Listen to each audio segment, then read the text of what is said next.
Hope you're having a great day. Today I want to talk about sleep and gratitude. We all know the importance of gratitude. We all know the importance of sleep. How can we integrate gratitude with our sleep? One of the biggest problems we have today is sleep deprivation. Or people sleep for 8 hours and still wake up tired. Or people cannot fall asleep, or they fall asleep and they wake up at several intervals. We know today that sleep is medicine. Sleep is a natural medicine that works for us. There are many functions that happen within the body, the brain, the heart, at a cellular level while we sleep. While we can pray before we sleep, put our phones off 1 hour before, listen to chants or chant or do breathing exercises, gratitude. I want to teach you how to integrate gratitude with sleep. Just before we go to bed, I'm assuming that you put your phones off and your gadgets off at least 1 hour before you sleep. And if you don't, maybe 30 minutes.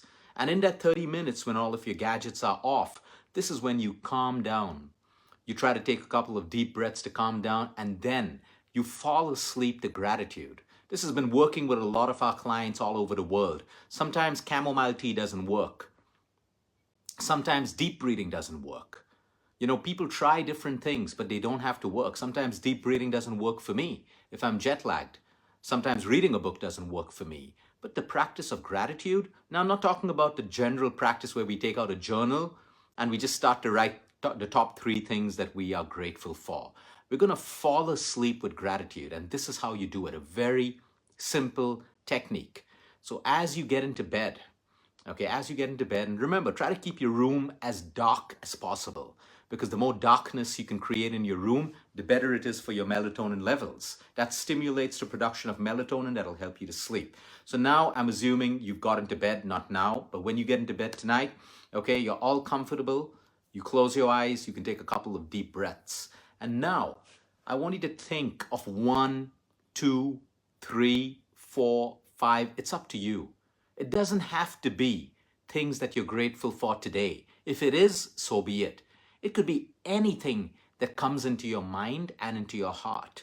But when you feel that one thing or that person that you're grateful for, I want it to warm your heart. How's it going to warm your heart? Because you're thinking deeply. You're not just thinking with your mind.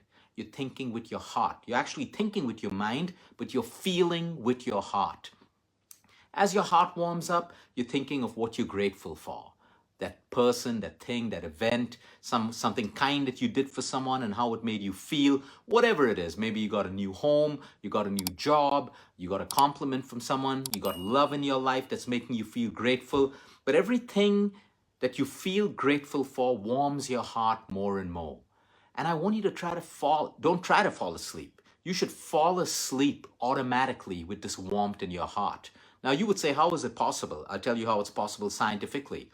Because if you have thoughts in your head about work, what's not going well in your life, stress while you're in bed, you're in the sympathetic nervous system. To sleep, you got to be in the parasympathetic nervous system. You cannot sleep if you're in the sympathetic nervous system. You can only sleep deeply if you're in the parasympathetic nervous system, which is rest and digest. So now when that warmth is in your heart, the mind automatically knows that there is no stress because you're being grateful for things and people and events that's warming your heart. So I want you to connect any thought that makes you feel grateful with the feeling in your heart. Now today you can start off with one thing. Maybe you have a child. Maybe it's your partner, maybe it's your job, but I want you to think so deeply about it and feel that gratitude coming from your heart. Okay, keep your eyes closed, and the more you think about it, the more you feel your heart warming up, and try to automatically fall asleep with this. Now, this may not happen the first day, it may not happen the second day, but as you start to get into a practice of this, it is therapeutic for your overall body. It's not just great for you to fall asleep. You see, when we're not feeling good most of the day, our body is constantly stressed. Life is about feeling good, even if we have struggles. A life without struggles or a life with struggles shouldn't determine how we feel at the end of the day. Fine, I had problems today, but there's something that I can feel good about. And I want you to focus on that. It could be that one thing in your terrible day today, but you take that one thing or you take a couple of things or people that you're grateful for and you fall asleep to that thought and to that feeling in your heart. This exercise sounds very simple. It's a little bit difficult while you do it the first or the second or the third time, because the mind will wander, or you're struggling to search for things to be grateful for. So for a couple of days, I want you to move away from your gratitude journal to doing this exercise while you are in bed.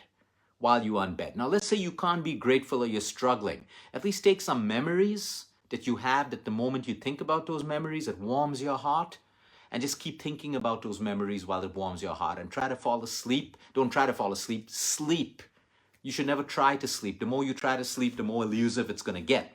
So try this exercise today and let me know how you feel.